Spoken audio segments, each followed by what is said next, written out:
Hello friends, তোমরা যে পুকুরটা দেখতে পাচ্ছ ওই পুকুরটা আমাদের বাড়ির পাশেরই একটা পুকুর। পুকুরটা ভীষণ বড়। পুকুরটাতে আমাদের পাড়ার সবাই স্নান করে, কাপড় কাচে, বাসন ধোয়। দূরে যে হাঁসগুলো দেখতে পাচ্ছ ওই হাঁসগুলো আমাদের বাড়িরই পোষা হাঁস।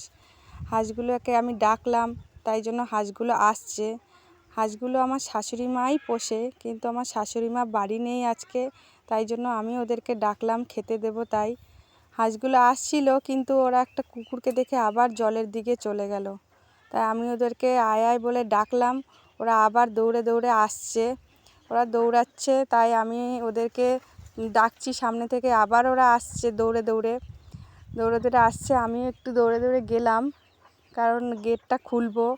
গেটটা খুলে দিলে ওরা ঠিক বাড়ির মধ্যেই চলে যাবে, যেখানে ওদের খাবার রাখা আছে।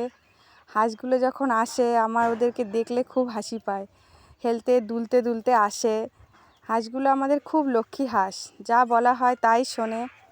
হাঁসগুলো আসছে, একদম ওরা এসে চলে যাবে ওদের যেখানে খাবার রাখা আছে সেখানে।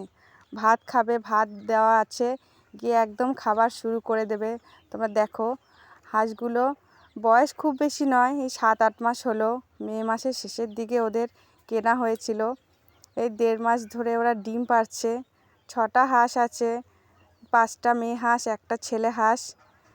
হাঁসগুলো রোজই 2, 3, 4টে করে ডিম পাড়ছে। আমাদের অনেকগুলো ডিম জমে গেছে। হাঁসগুলো কেমন খাচ্ছে তোমরা দেখো, খুব লক্ষ্মী হাঁস।